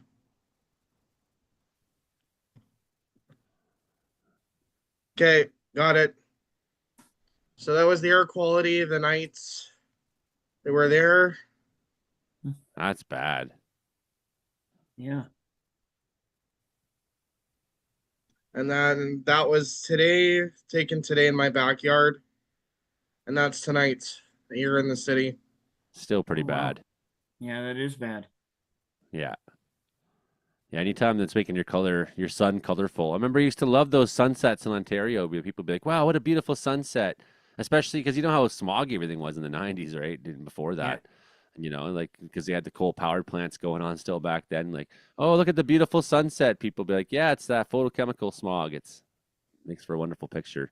So we had Brandon Houck, of course, from Brooks, Alberta, whose radio stations have been doing a lot of work. He's the radio weatherman there, and he's been doing a lot of work across Western Canada, trying to get more and more. How do I stop my screen? You can just close the screen now. Okay, I'll just click that. Sorry, let the work better next time. I have no idea how to use these things. It takes a little practice. It does. So Brandon Houck was giving us all the updates there. Of course, we got the strong winds hitting into Fort St. John up the Peace tomorrow. That's going to be a big story. We got strong winds across Alberta, strong winds hitting into the fires, coming into Saskatchewan. That's the big story. Concerned about La Ronge, concerned about Flin Flon, hoping that they can hold out until a little bit of rain at least knocks fire behavior temporarily down a little bit. At least if the fire behavior can subside a little bit and you don't have rank 4, 5, 6 fire happening every day, maybe some progress can be made on some places, at least for structure protection especially. So we're hoping that they can hold out in those communities, all communities across Manitoba and Saskatchewan this week. So then we also we heard from meteorologist Mark Ingles, of course, talking about the BC heat wave that was coming in. Of course, we had Hank Vliestra give us a little bit more updates from Saskatchewan. We had Justin from the Weather Center in Manitoba give us an update from Manitoba. We had Christine Moore, of course, also talk about her son, who's been missing now since the beginning of the year, Christopher Newton. We've also had Mike talk about the white shell, talk about how he got pneumonia, basically from hacking his lungs raw from the smoke. Hilding Donaldson there, the cowboy, checked in. Of course, we had the world-famous Frankie McDonald. That was fantastic. And I don't know, what else did I miss? Karen Richards was in here. We had Karen. We had Karen, too. What a breadth of spectacular cometeorologists we have on the show. Again, searching for Chris Newton at gmail.com. You can find out more on him. And yeah, I'm getting hungry, and it's been 2 hours, so I think that's about my general time limit. If anyone's got anything to say on the panel here still. I'd like to say thank you very much for having me join this. And I do have to say, I learned a little bit of weather here too. So I found it quite interesting. Might have to hop onto some of your lives again and learn more about weather. Because I know here in Alberta too, we've got some smoke coming in here too, in Edmonton, Sherwood Park area. Can certainly start to smell it around here too. Well, I want to tell you a positive thing about it is that, like, it hits you at first. You may not be able to breathe for a day or two, but once you get out of your system, you can breathe pretty fine. Like, I'm getting back to normal, so it's not permanent. You want to know the honest truth? I've heard this said many times on the fire line, because you'll have a bunch of us guys like, I'm getting close to 50 now. I've been smoking cigarettes for a long time and doobies every day, and it's like, and we get out there and we're at a fire, and then it's like there's some young guy there, he's never smoked before, and he's just coughing and hacking, and we charge into the smoke there to go hit a hot spot, and it's so smoky, and it's like what we've noticed is that people who already smoke have an easier time dealing with the smoke. Maybe that's why I can deal with smoke so much better myself, because I'm a smoker. So you're just like, oh well, it's just fucking smoky, no big deal. And then we have this like coating of shit to help us cough our shit out. Right. Yeah, that's right. It's like it's there. It's just ready for us to go. It's like, we already have our defense mechanism. That's right. It's our protective coating. Our body's been doing it every day, trying to deal with our stupid and crazy life choices. Yeah, that's right.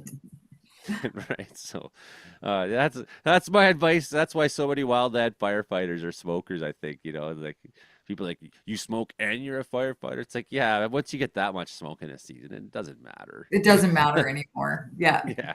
I'll be like, if I get busy again this year, I'll be blowing black stuff out of my sinuses until December. Currently, though, the caribou, it's well, what's it doing in the caribou today? I'll show you. Look at this Something stuff. random.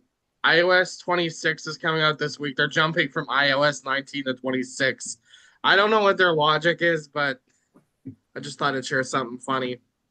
As you can see, there's very little fire potential right now in Wells, BC. Maybe we'll see indices creep up this weekend in the heat. But no, I'm still sitting. It might be a while before I have a fire call in the caribou here. Might have episodes to go for a long time still yet, friends. It won't be that every year that comes that time unless where they call you up to Fort Nelson or something. Yeah, it's not out of the realm. Like I think I can go there, but I mean I'm a caribou crew. Well, we certainly don't want fires in the Nelson Kootenay area because we need to be able to search. I mean, that's a very selfish comment, but well, I've made so many selfish comments. It's like because I'm like a step away from saying like what we need in the caribou is a fire or two so I can get back to work and right. Pay my bills. Well, thank you again so much for having me on your show. Really appreciate it. Like I said, anybody that's listening, if you could give us a follow, share as much as you can Christopher's story and get it out there. And again, thank you so much for the opportunity to come onto your show and your live stream today. Yeah, thanks for coming and sharing the story, and good luck to you. I hope Thank it works you. out.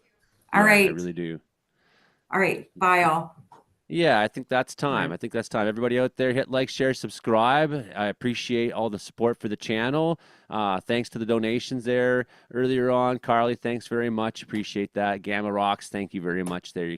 You're feeding me right now in my slow season, so I appreciate that.